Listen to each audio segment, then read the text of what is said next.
Stands 4:02.17 by Motor City Track Club. We're actually setting the pace lights for 4:03. That was the winning time at the Armory 2 hours ago.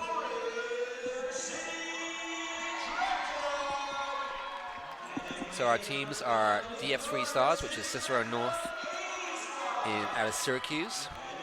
In lane 3 is Burnt Hills Track Club from Burnt Hills, New York. In lane 4 is Motor City Track Club B Team out of Oak Park, Michigan.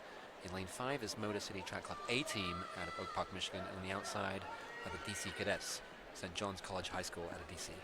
I'll just make a note here that Island Express has scratched. They were set to go in lane 2, and therefore lane 1 has moved into lane 2. So it will be the DF3 Stars starting in lane 2, but wearing hip 1.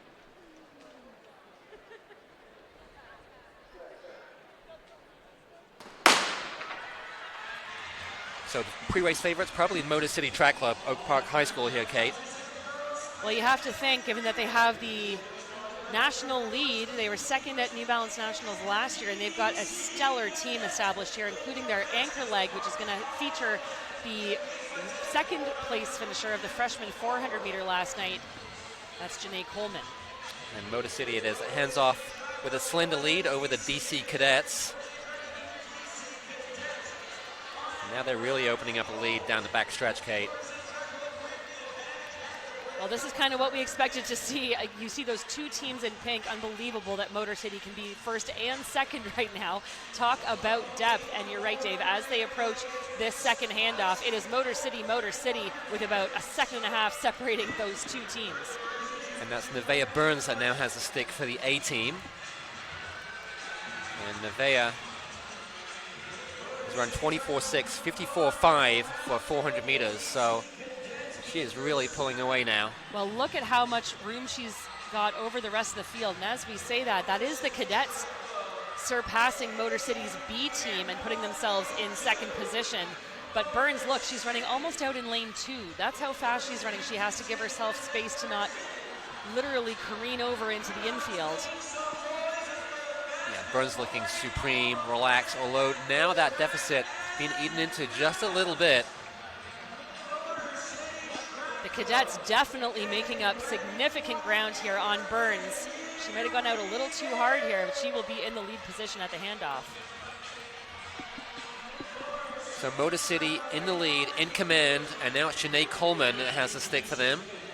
It was a 55.4 carry for Motor City, a 54.77 split for the DC Cadets.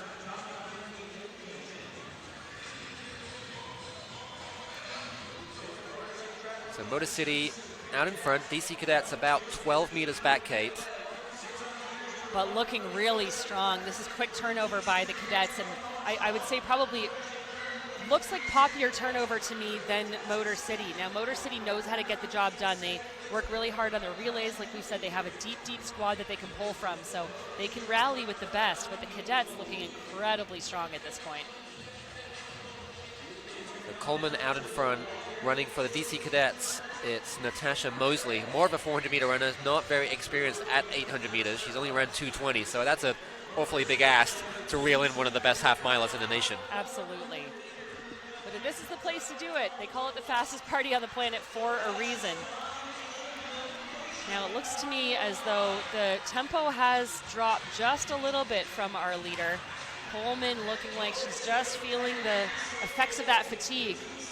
Cadets also dropping their pace ever so slightly. Again, this 800, especially if you come from a quarter-mile background, is about who can die the least in the last lap. And it could also be the case that Coleman knows she has more races left to run this weekend, that she has the win virtually in the bag. It's a hard thing to gauge your energy. They were 3:23 on the clock with a bell lap, and that seems to have reinvigorated our leader. All of a sudden, Coleman turning it over yet again. Cadets have a lot of work to do. I don't think this deficit is going to be eaten into. Coleman rocking the arm sleeves. She's got 100 meters to go, Dave.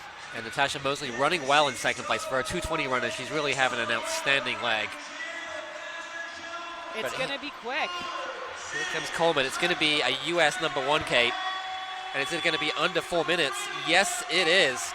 3:56.98. That's a fantastic run. What a race there. Every one of those runners put together exactly what they needed to. That was a phenomenal close. 2:12:20 on that final leg. Now, according to my ad hoc research, that's the 12th fastest clocking in history. Unbelievable. What a performance. And, you know, ever so close to that meet record of 3:54:62 set by Union Catholic. You saw clean exchanges. Look at how fast that exchange was. It was lightning quick. You almost didn't see the stick leave the hand and go into the next. Here, too, good momentum right into that exchange. And just powerful, consistent poppy stride all the way around for Coleman, bringing it home for this quartet, finding gear after gear, using the strength of the crowd, knowing what was on the line. And she will bring it home for, again, we can't call it a win yet because we have 11 more sections to go, but enormous performance, and can't imagine that's going to be beaten. And a U.S. number one. No, it's hard to imagine that time will get eclipsed. But we should also point out that Mosley ran 2:16, a 4-second personal best in